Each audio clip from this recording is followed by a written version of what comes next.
fiction, science fiction, horror, fantasy, crime, LGBT, thriller. You have now entered the House of Mystery with your hosts, Eric Shapiro, David North Martino, John Copenhaver, and Al Warren. Heard on NCAA 106.5 FM Los Angeles, 102.3 FM Riverside, and 105.0 AM Palm Springs. Well, welcome back into the House of Mystery. I'm Al Warren. Co-host today is Miss Jennifer Ann Gordon. Hi, Alan. Well, how you doing? Hey, you know what? Guess what I saw? I saw this on the internet, and I thought this is a great object for Halloween. And it's a Christmas sweater, and it's got a picture of Jeffrey Dahmer on it. I love it already. Do you have it already? No, but I did you submit it? And you know what and you know what the wording on it is? I eat guys like you for dinner. I thought this would be great. I could wear that, and I don't like wearing sweaters, but I don't like wearing Christmas sweaters, but I do have one that has a T-Rex on it. But I feel like Jeffrey Dahmer might be more my vibe. Exactly. And he's really looking crazy. He's got like black eyes in it. He looks like he's had a rough day, or maybe a good day for him. Depends. Yeah, it's hard to tell. Yeah. Potato. I've seen all the movies and TV shows. Well, there's nothing wrong with it. You do know that, I don't know if you know this, but one of my co-hosts on this show, David Lampley, was on for about 4 or 5 years, and he went on to Nancy Grace's show and is still on her show. But he was a a classmate of Dahmer. Oh my gosh. Yeah. Did you ever read the book or see the movie My Friend Dahmer? I've seen them all. Yeah, it was based on a graphic novel, which was really interesting. And again, it was written by a high school classmate of his. Yeah, I think that's great. Well, I mean, not for the victims. No, but for the classmate, he made some money. I mean, exactly. A little bit. Wow. Yeah, because it's huge money in graphic novels. Yeah, it's pretty amazing. I guess I had a boring childhood. I never went to school with anybody like that. I think I was the weirdest person in the class. Probably. Yeah. Yeah, they had to be labeled up there too. That's it. Stay away. Well, that was life when I was young in Canada. I think I scared them. They've never been the same since. So, well, let's see. Now we've got Edward Green, or known as E.A. Green, on his book, and he's got The Blessed Flock out now. So let's talk about his book and everything. So welcome, Edward. Hello, everybody out there in Radio Land. How y'all doing? They're not going to answer, just so you know. They're not going to answer. Maybe in your head. Well, you can hear. Oh, that's the clowns. They talk to me. Oh, well, there you go. Well, we get emails, so I'll let you know what they say. But that'd be cool. Well, yeah. So listen, you've been out for a little while, and now you've come out. Now this is The Blessed Flock. Let's tell us a little bit about this. What is The Blessed Flock, and kind of maybe the basic idea behind the book? The basic idea of the book is it's back during, let's say, the late 1800s, mid to late, and a group of Protestants from the East Coast. Their leader at that time has this prophecy that God spoke to them, and they need to head out west. And when they head out west, they end up finally finding an area that was prophesied about. It was a certain piece of land next to a river covered in apple trees. And it matched the prophecy exactly, but there was a group of Native Americans living there. And so what the founding fathers did was they slaughtered the Native Americans in the name of God, because God told them to go do it. Well, in the long run, they end up getting cursed. So you're going to find out about this entire town from founding until its end of what they do and all the crazy preachers that come along. And the town is literally, it's just ate up with sin, between sin and greed and lust. It's a pretty extreme book. I made sure to give it a warning labels because I really don't know if kids 18 and under should be reading it.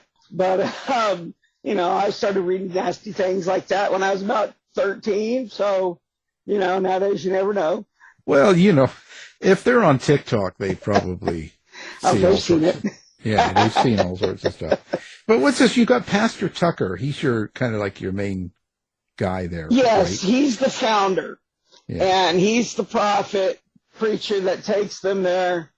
And after they do the bad deed, he ends up, in a sense, kind of getting a revelation that they were not supposed to kill these people. They were supposed to learn from them. Well, he goes crazy, like most prophets in the Old Testament did. They went crazy. And so he ends up slaughtering all the fathers. And so at that point, his family, his wife and his daughter at the time, were told to leave, never come back. Well, so the book kind of picks up in the future to where her family, her like grandmother, great-grandmother and all that, she's the last daughter of this family. And she's been told her whole life the town's gone, it doesn't exist. And she finds out it does. And so after her mother dies and her grandmother dies, she decides, you know what, they might kill me, but I'm going back, because she's never had a father. And so she considers Jonathan Tucker not just her father, but he was the prophet. And so she's the prophet's daughter, so she thinks a little more of herself than she should have. And so she heads back. And then, so what you're going to find out is what they did, and then what's going on in the town, because they literally will kill each other. They're just they go crazy because every year at a certain time the cicadas come back. And this town is built in a valley that it acts like a tuning fork in all the trees and the people. And so every 12 years the cicadas come back, and it basically, the sound is so loud down in that valley it causes them to go crazy. And so this happens about every 12 years. They go crazy, and whatever survivors are left continue on. And so this is the curse that follows them. And in the future, when the gal Norbeth Tucker, or Tolliver, Norbeth Tolliver is her name, she's Tucker's great-great-granddaughter. And so she decides to go back to the town, and she's there. She arrives after most of the town has already been suffering through this cicada plague. And so you get to see what happens to her. It has a supernatural vibe to it, because when Jonathan ends up, when they kill the Indians, the tribe there, he thinks that, they're all dead, and he comes across a little girl, and when he tries to kill her, she ends up turning into an eagle. And so he's all freaked out. Did he grab an eagle in the fog, Misty? In the misty fog, or did he grab a girl? He's not sure now. And so that takes place where he gets hurt. And so there's this mysticism, in a sense, a supernatural vibe, because near the end of the book, then you're going to find out that a gal who runs the bed and breakfast, her name's Abenaki is her name, and she's from that tribe. And she ends up moving back to that town. So there's a supernatural vibe between the cicadas and her, and Norris coming back to the town. And so it's pretty extreme book. Intense, taboo subject matters. It's got adult language, sexual situations, because they literally have just basically delved into sin. They're just ate up with it. I remember back in the day, so I've known Ed for a few years now. I remember you and I were talking about this book once before when it was in its original form, and you talked about how it was very taboo. Yes. And were you nervous writing such dark material? Were you wondering, will the audience find it? What will they think of me as a person? I know sometimes, I think, as authors, we sometimes get a little scared to go that far and that dark. Were you scared to do that? Did you find it liberating? Did the clowns that live in your house tell you to write this? Oh, the clowns tell me a lot of things. No, actually, I have a cousin, and she goes by A.A. Dark, and she writes the real dark erotica and all that stuff. And I actually asked her opinion, when I write, is there any rules? And she basically told me that at this point, just write your book. And then when you send it in, if the editor or the publisher has a problem with it, then, you'll deal with that if you have to change things or not. That's all up in the air at that point. And so I just sat down and I wrote it. I just, threw all caution to the wind. Now that I'm through with it, I get what you're saying, because my partner, he's all like, oh, what are they going to say? I'm scared they're going to react this way. And I'm thinking, I'm going to raw some feathers. I'm probably going to raw a lot of feathers between the religious community and the fact that it can be quite vulgar in places with the language and stuff. But at this point, you know what? I don't care. I'm an artist. This is how they are. That's why I put it in the disclaimer. I did not write this book promoting what you're about to read. I do not agree with what the characters are doing in this book. I do not condone it. It is just a book. And so I know there's still going to be those that think, yeah, that's a bunch of bullshit. Oh, my. You're just blowing hot air, but to me, it's just a book in a sense. I'm not writing it to promote anything other than my writing. And so, yeah, it was at first a little bit, but now I'm just like, it's my book. You either can take it or leave it. Yeah, and I think, would you consider this a horror novel? Because I think with horror, we can get away with a little bit more than most other writers can. I do consider it horror because once you find out what happens in the town, it is a horror story of what she finds and runs across. Because at that point, most of the town's gone when she arrives. And so it does delve into horror really deep also. So it's got a little of everything in it. You said Pastor Tucker's daughter. What was her name? Ivanka? Yeah, thank God, no. His wife is Mary, and they called his daughter Little Bit. Oh my gosh, that was my nickname as a kid. Was it? That's what my father called me.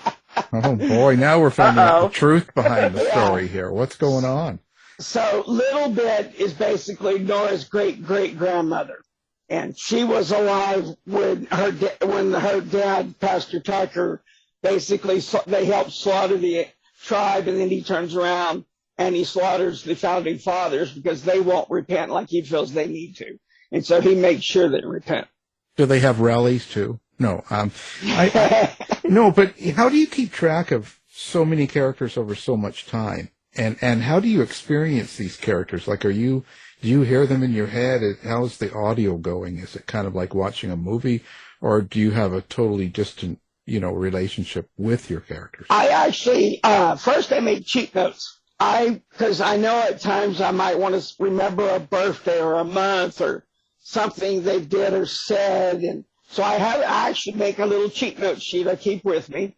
And I'm going to say I am one of these blessed people. I can shut my eyes, I can step back, and I can literally step into the scene.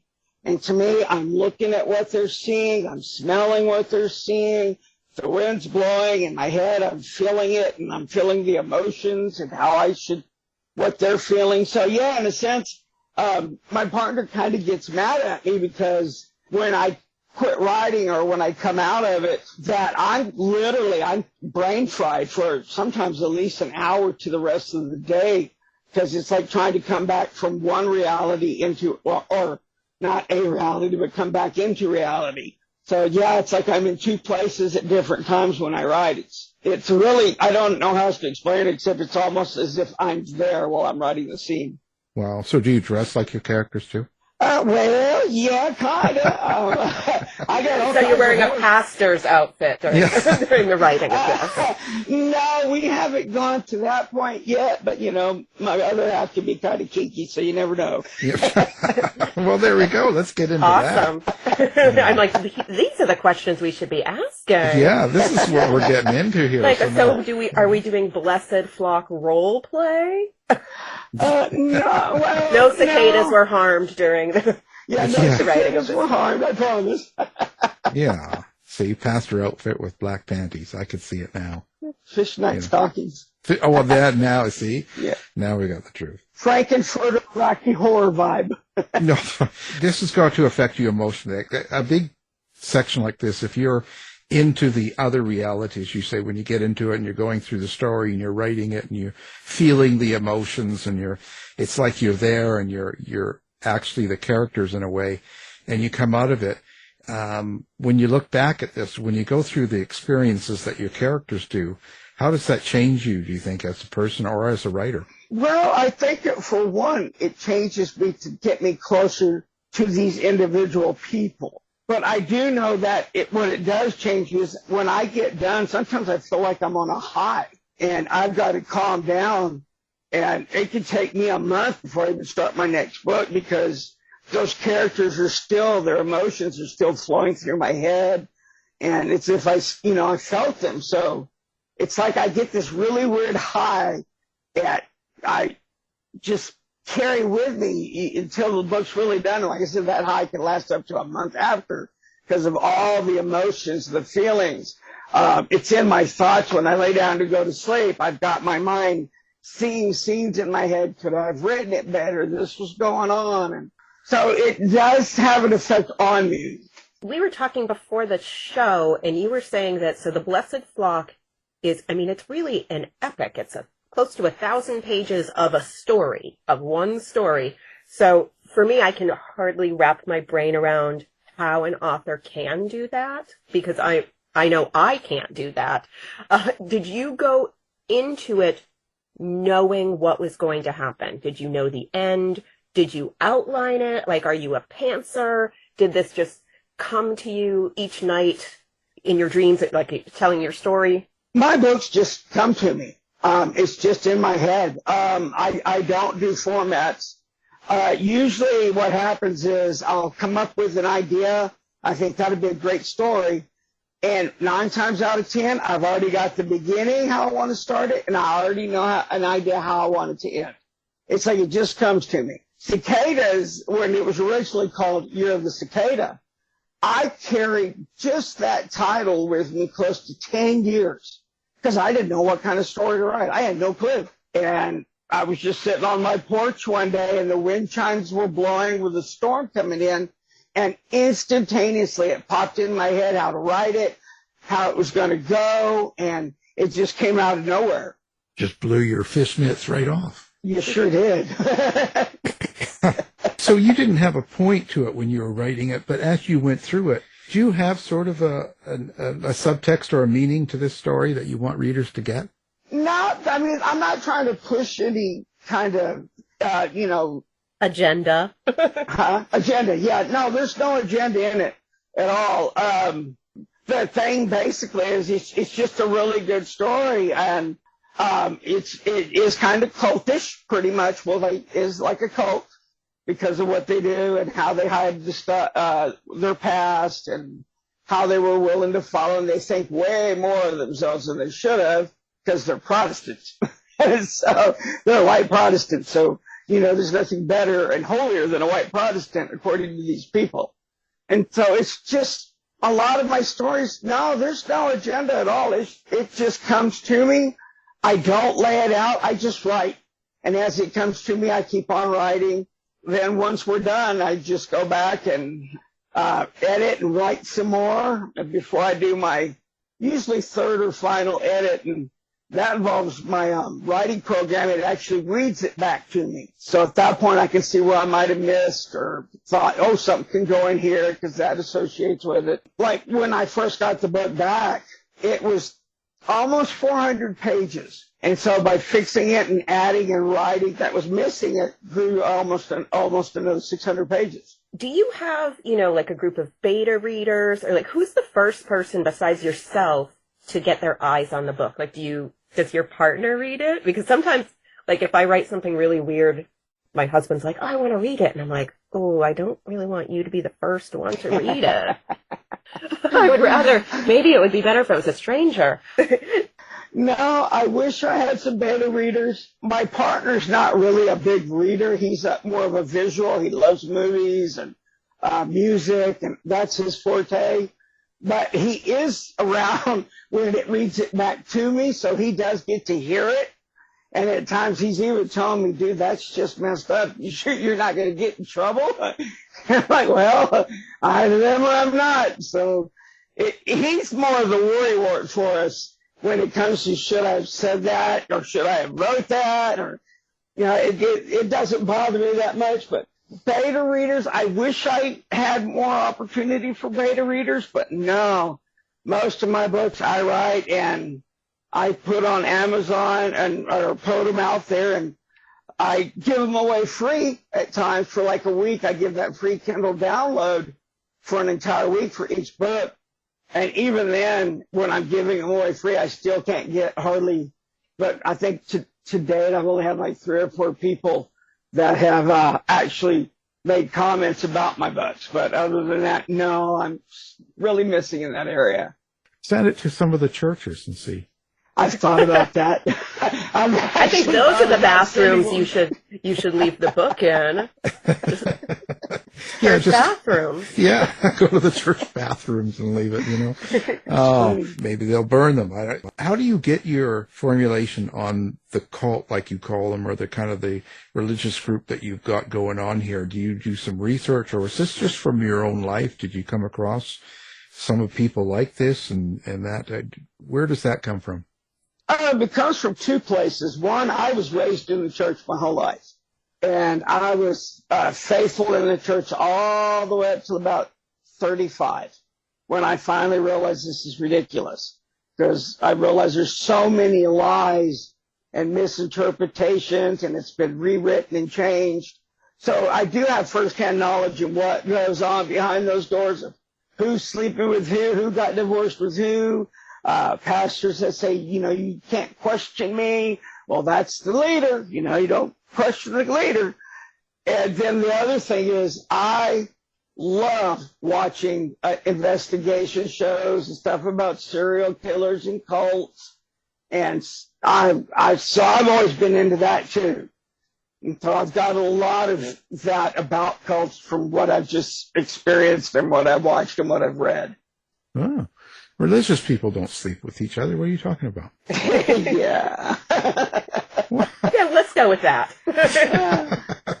That's easy to believe. Yeah, I watched one year. It was musical chairs. It was a total of 6 people who flipped husbands, changed husbands and wives, remarried. And I was just like, wow. Okay. So do you actually have characters in this that were inspired by real people you know? Maybe a little. Like I said, I got my experiences in there. Now, the book I'm working on right now, 70 times 7, is actually about 60-70% based on someone I know personally. So I do at times mix some of my life and my experiences in of things I've heard or, you know, been a part of or knew of. And so, yeah, there's a little bit of me in almost all my books. And who is your kind of like, I don't want to say favorite character. What's the most memorable character in this series? I gotta say it's gotta be Nora, her mother, Little Miss Bitch, and her grandmother, Adeline. Because while you're hearing about the town, this extended family of Jonathan Tucker's that's not there, they basically work the state fair rounds. And since they have actually brought with them, when they were kicked out, she took some of the apple trees that grow in the town with her. And so his offspring actually are apple bakers, and they bake all kinds of dishes, and they compete at state fairs, and you get to see what all they're doing in their life and some of the things and what they do to win, what grandma and them are willing to pay whatever price it takes to get the win. And so you get to kind of see just how sexually deviant they can be. And so there's a lot going on in this book. It really is. You might have to read it a couple of times because I've got Easter eggs throughout the whole thing. And you'll realize down the road, oh, I didn't know that, or I didn't realize that. And that's a good thing there, because there's a lot of secrets that I kind of let slip here and there, but if you're not paying attention, you'll miss them. So basically it's like a very dark queer Peyton place with horror. Yeah, with horror. So I kind of wanted to ask about, so queer horror is having such a huge moment right now, especially kind of like extreme queer horror. Would you consider this book, your work in general, queer horror? It's not, in a sense, I want to say queer horror, but the first individual killed in the town is a gay man. Ugh, that's how it always goes. Yep, he's slaughtered. He is literally slaughtered. And that's how it starts off, is the finding of his body. And it goes on from there, and you'll learn about him. So, yes, there is an actual partnership in it in the beginning. And so that is mixed in there also. I have that in a number of my books. I'm not afraid to kind of throw that in, whether it be in my crime dramas or like horror or any of that. So, yeah, it starts off right off the bat. It's like I'm already probably throwing punches that others are not going to probably like. But, you know, it's just a story. That's all it is. It's just a story. No, I mean, I feel like as queer writers, because this is like my second time I've been on this show as a co-host, and I love it because last time we had a queer writer, this time we have a queer writer. I think it's just really important for us to like use our voices as queer authors and put representation for us in our work. It's kind of hard when we write really dark fiction to have it be like, yay, us, but yay, sorry, they're probably going to die. Yeah, you know, I'm glad to say, you know, I'm a gay author, I'm queer. Woohoo! But I have yet to write a book, let's just say, based on queer relationships and all that. But I do not mind at all mixing them in. And so who knows, I might write one someday where it's just all about that. But I do go there, and like I say, a lot of those in the community, there'll be a number that probably won't like the fact that I killed a gay man right off the bat, because I think even Stephen King got in trouble for it, that he upset the community. Yeah. He killed the gay guy a little later on in the book. Well, couldn't you have the gay guy identify as a straight man? No, they purposely came out that way. That's their out and out. Well, I'm just trying to help you out here. Like, You know. they didn't know he was gay when they killed him. Yeah, he was. Oh, he was yeah, acting. no, they knew. Oh well, well. So this brings me to: do you involve a lot of the sex and violence in the story? Like when you say he was the first one killed, do you go through the murders of someone like that, describe the slaughtering, or do you just pick up with the body? In the beginning, it picks up with the body, but no, into the story, you're going to find exactly how he was killed, why he was killed. And to be honest with you, he wasn't killed for being gay. It's just, like I said, when the cicadas show up, everybody starts losing their mind because of how loud it is down in the valley. And so this guy that kills him, he just snaps. And what causes him to snap is his gay neighbor has probably over 100 wind chimes hanging around his front porch. And this guy lives right next door. And so he finds out some devastating news on that day. And then between the cicadas and the wind chimes, he snaps. And he had no intention of killing the guy in the beginning. But when he gets over there on his porch, he sees what the guy's actually doing on his porch because there's a hedge. So the neighbor can only see about his head up, and when he gets on the porch, he catches the guy basically having sex, pleasuring himself, but he's speaking out loud, and the person he's speaking about is now standing over him. And he's a very religious, straight man that is hearing this gay man laying there playing with himself, using his name of what he wants him to do to him, and daddy, and all this stuff, and that's when he just snaps and kills him. But it wasn't because of his sexuality. It just happened to be the fact he just lost his mind, and that was the final straw. I feel like wind chimes and cicadas is a really bad combo. That could make anybody go a little crazy. Oh, yeah. I live near a swamp, and there's like peepers in the spring, these frogs, and they're so loud that I'm just like, I can't deal with it. Oh, yeah. I'm from down in South Texas where we got bayous, and yeah, we'd go camping down there, and at night the frogs could be crazy. So what do you do, Jennifer? Is the husband still alive, or what happened? Oh, the husband's still alive. Yeah, Is he tied up in the basement, being beaten? I mean, I can't legally talk about that. No, he's tied to his work computer because, I mean, someone has to pay the bills. Yeah. I'm glad he's probably not going to listen to this. Actually, he probably will, and he'd be like, "Really? You said somebody has to pay the bills?" So Edward, how long did it take you to put together this? I started originally in 2013 is when I first wrote the book. Wow. As it was originally. And I did not get it published until January of 2020. And then when I got it back, I probably spent another 3 months. So altogether, if I sit down and say if I wrote continuously, it's probably a good 2 years on the book. So what's up next for you? Where are you going to go to now? My next one I'm working on right now is called 70 times 7. It's about a girl that had a horrible life. And her mother was a prostitute, drug addict, and this girl, it affected her, and, her life is total. How dare you! And right before she goes to prison, she ends up, in a sense, let's say, getting saved. Well, she wants to save her mother. She wishes her mother wasn't in hell. And while she's in prison, her cellmate is a Catholic gal that tells her about purgatory. And that if you can get into purgatory, there's a secret pathway through hell called Torment Alley.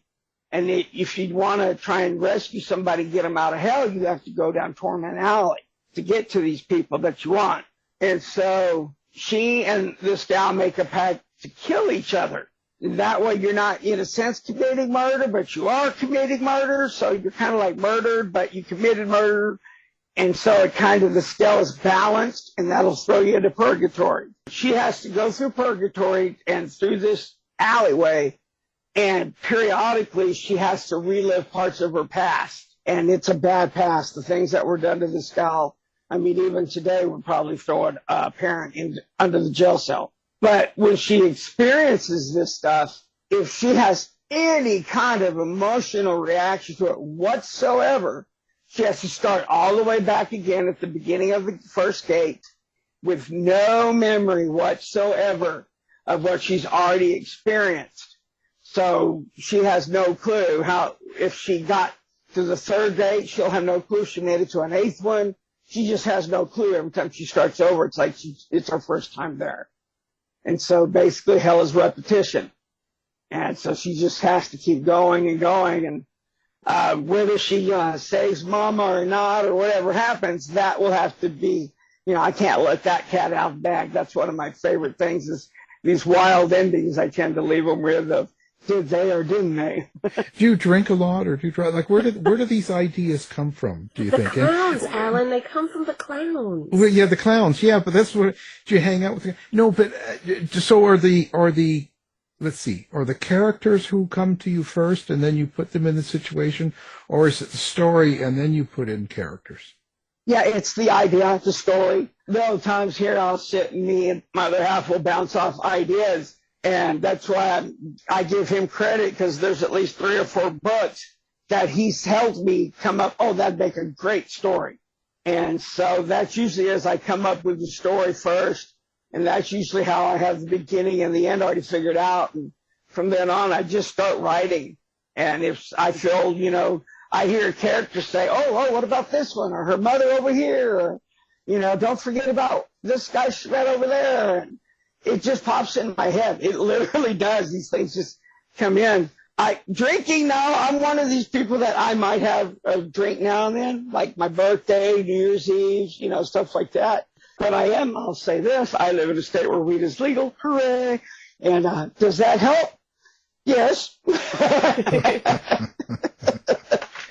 I think it helps everybody.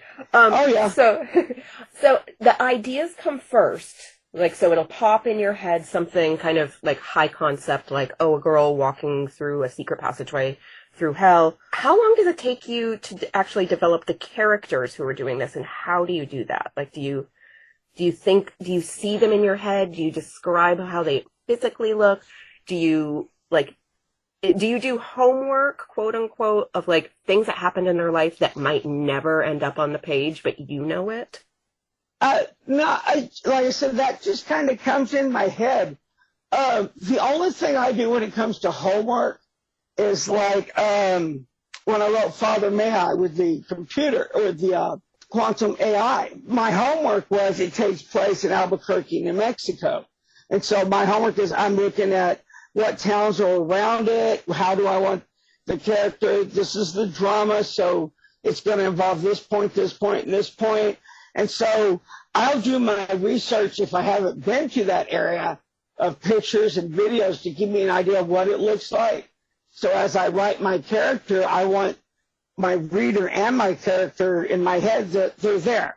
They look over and they see the rocky outcropping, the trees and the breeze, and it's like I'm really on the path with them. And so I'm just writing what they see, and then I try and do, my thing is not to over explain, because sometimes that's just too much. Mm-hmm. But I also know if you don't give enough, then you're not connecting your reader either. You know, like, oh, he walked into a room and saw the dead body in the back. No, it's he got ready to walk in the room and a smell hit him. And as that smell hit him, he started having these emotions, and these emotions as they peeked in, and then the room's all like disheveled, and what's he seeing, and what's broke, and so yeah, I'm one of those. I want you to actually feel as if you're looking through their eyes and feeling what they're feeling as you read it. Well, you know, maybe you should take up drinking. Could you imagine what it would be like then? Well, I could do like Stephen King did. He did the coke and doesn't remember writing Cujo. Well, there you go. Bujo. Yeah. Anyway. So listen, you're set up on social media now? Do you have a website? Where can people find Ed? All they have to do is Google E.A. Green / The Green Man. And all my websites, from Facebook to Instagram to TikTok to Slasher, all of my social media will actually pop up there. The links to my books pop up there. The last time I looked was last night, and there's like 20 or more options of where they can go to all these different sites. And I got a blog, which that's the first thing that pops up usually when you type in my name. And the blog is where I give my updates of what's happening and what's going on to everybody and heads up. But I do that on my other social media pages too. They're all out there. There's, I think there's like 20 to pick from. All the pictures are there. If you hit images, it'll show you all the different photos that I do for my books and ideas. I have a YouTube channel that pops up. I make book trailers for all my books. And so you can find all the trailers there. And so, yeah, there's a lot that they can find on me. Like I said, just Google E.A. Green, The Green Man, and you'll have plenty to pick from. Well, we'll have that up on our website. We'll put your website note up there. And your grinder up there with pictures, too? No, I had to get rid of that. Some guy decided to try and blackmail me thinking the world didn't know I was gay. Well, that's a book on itself. I know, that's the book I want to. Yeah. We combine that with your clown collection, and I feel like that's a hit. Yeah. Oh no. Yes, it's called Send In the Clowns, to where they just show up in a town. Like, you know how the clowns were appearing all over the United States there for a while. Well, kind of find out they've got their own little circus, and they like to come in and, you know, you always need more clowns. So they show up in a town. And yeah, my mom collected clowns growing up, so I have a bit of a phobia. Oh. Mainly because I had to dust them so many times. Yeah, you wouldn't like my clowns. They're not the nice clowns. They're all the evil clowns. Oh, no, I have no problem with those. At least they're being honest. Yeah, there's Shits, Giggles, and Wally and his Dolly. That's my 3 in the house right now. Wow. There you go. John Wayne Gacy. In fishnets. I just don't have an attic or a cellar. Yeah, well, yeah, at least let you tell us. Yeah, sure.